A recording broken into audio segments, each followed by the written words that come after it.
പെൺകുട്ടിയുടെ അച്ഛൻ പറയും അവർ രണ്ടുപേരും ഒന്ന് സംസാരിക്കട്ടെ. അവർ തമ്മിലുള്ള ഇഷ്ടമാണല്ലോ പ്രധാനം. സുഭാഷിനാണെങ്കിൽ സംസാരിക്കാൻ പോകാനൊരു മടിയാണ്. പെൺകുട്ടിയായിട്ട് സംസാരിക്കുമ്പോൾ കുട്ടി ചോദിക്കും, സുഭാഷ് അധികം സംസാരിക്കാറില്ലല്ലേ?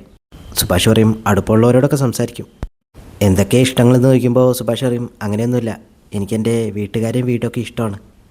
എന്നോടൊന്നും ചോദിക്കാനില്ലേന്ന് പെൺകുട്ടി ചോദിക്കുമ്പോൾ സുഭാഷ് പറയും, കുട്ടി ചോദിച്ചോളൂ, ഞാൻ ഉത്തരം പറയാം. തിരിച്ചു വന്നു കഴിയുമ്പോൾ പെൺകുട്ടിയുടെ അച്ഛൻ പറയും, അവർ തമ്മിലുള്ള അടുപ്പാണ് പ്രധാനം. ഞാൻ മോളുടെ നമ്പർ തരാം, അവരൊന്ന് ഫോണൊക്കെ വിളിച്ചെന്ന് സംസാരിക്കട്ടെ. അച്ഛനും പറയാതെ അവരാണല്ലോ കല്യാണം കഴിക്കേണ്ടത്. അവർ വീട്ടിൽ നിന്ന് ഇറങ്ങാണ്. സാന്ദ്ര നിധിയെ ഫോൺ വിളിക്കുകയാണ്. സാന്ദ്ര വയ്ക്കും, എന്നോടിപ്പോഴും ദേഷ്യമുണ്ടോ? നിധി പറയും, ഇല്ല, അന്ന് ഏട്ടനോടുള്ള ദേഷ്യം കൊണ്ടാണ് ഞാൻ ഇച്ചിരി ചൂടായിട്ട് സംസാരിച്ചത്. എടുത്തിടെ കോള് ഞാൻ കണ്ടിരുന്നു, പക്ഷേ എനിക്ക് എടുക്കാൻ പറ്റിയില്ല. പിന്നെ എടുത്തിയുടെ അടുത്ത് ആരെങ്കിലും ഉണ്ടാവുമെന്ന് കരുതിയാ ഞാൻ തിരിച്ചു വിളിക്കാതിരുന്നത്. സാന്ദ്ര വയ്ക്കും, നീ എവിടെയായിരുന്നു? നിധി പറയും, ഞാൻ പുറത്തു പോയിരുന്നു. ഒറ്റയ്ക്കോ? അല്ല, ഞങ്ങളെല്ലാവരും കൂടെ. ഇത് കേൾക്കുമ്പോൾ സാന്ദ്ര വയ്ക്കും, നീ എന്തായി പറയുന്നത്? അച്ഛൻ, ഫാമിലി, ഇത്ര പെട്ടെന്ന് അങ്ങനെയൊക്കെ ആയോ? മോളെ, അത് നിൻ്റെ ഫാമിലിയാണോ? നിധി പറയും, വേറെ ഏതാ എൻ്റെ ഫാമിലി? ഞാൻ ജനിച്ച് വളർന്ന ഫാമിലിയിൽ നിന്ന് എനിക്കതൊന്നും കിട്ടില്ലല്ലോ. സുഭാഷിനെ പെണ്ണ് കാണാൻ പോയ കഥയൊക്കെ പറയുമ്പോൾ ചേച്ചി പറയും, നീ എന്തിനാ അതിലൊക്കെ ഇടപെടുന്നത്? നിധി പറയും, ഞാനാണ് ഇതൊക്കെ ഓർഗനൈസ് ചെയ്തത്. സുഭാഷിനെ പറ്റി ഒരുപാട് സംസാരിക്കുകയാണ് നിധി. സാന്ദ്ര പറയും, ആ വീടിനെയും വീട്ടുകാരെ പറ്റി നല്ല അഭിപ്രായമൊന്നുമല്ലല്ലോ കേൾക്കുന്നത്. അരുണേട്ടൻ പറയുന്നത് കേട്ടാ നിനക്കവിടെ ഒരു മിനിറ്റ് പോലും നിൽക്കാൻ പറ്റില്ലെന്നാ. നിധി ചോദിക്കും, നിങ്ങളുടെ ഭർത്താവ് പറയുന്നത് മാത്രമാണോ ശരി? ഈ വീട്ടിലുള്ളവരൊക്കെ വളരെ നല്ല ആൾക്കാരാണ്. പെണ്ണ് വാഴാത്ത വീടുന്നാ ഈ വീടിൻ്റെ ഒരു ചീത്തപ്പേര്. അത് ഞാൻ മാറ്റിയെടുക്കും. ഈ വീട്ടിലേക്ക് ഒരു പെൺകുട്ടി വന്നിട്ടേ ഞാനിവിടുന്ന് പോവും.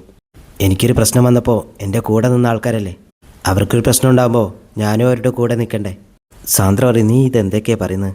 നീ പറയുന്നതൊന്നും എനിക്ക് മനസ്സിലാവുന്നുമില്ല, ഇഷ്ടമാവുന്നുമില്ല. നിധി പറയും, എനിക്ക് ഇഷ്ടമാവുന്നുണ്ട്. എടുത്ത് ഈ ഫോൺ വെച്ചേക്ക്, നിങ്ങളുടെ ഭർത്താവ് കാണണ്ട. അതും പറഞ്ഞ് നിധി കോള് കട്ട് ചെയ്യാണ്.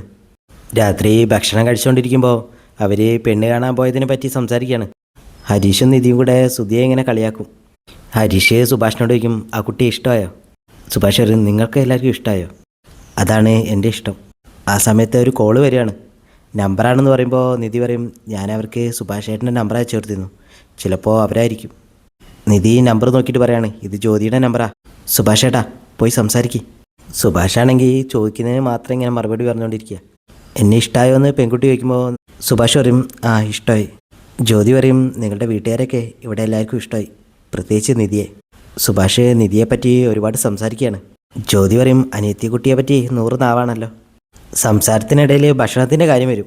അത് വരുമ്പോൾ സുഭാഷ് ഒരുപാട് സംസാരിക്കുകയാണ്. പിന്നെ കേൾക്കുന്ന പെൺകുട്ടിക്ക് വരെ ബോറടിച്ചു തുടങ്ങും. അച്ഛൻ നിധിയോട് പറയും, അവൻ എന്തിനാ ഫോൺ കൊടുത്തത്? അവൻ സംസാരിച്ച സ്ഥിതിക്ക് ഈ കല്യാണം ഇപ്പോൾ കൊളാവും. നിധി വയ്ക്കും, എന്ത് പറ്റി? അച്ഛൻ പറയും, പോയെന്ന് കേട്ടു നോക്ക്. നികേഷ് അതെന്താണെന്നറിയാൻ പുറത്തു പോയിട്ട് നിന്ന് നോക്കും. ഭക്ഷണം പാകം ചെയ്യുന്ന കാര്യങ്ങളൊക്കെ പറയുന്നത് കേൾക്കുമ്പോൾ നികേഷ് തലയിൽ കൈ വെക്കുകയാണ്.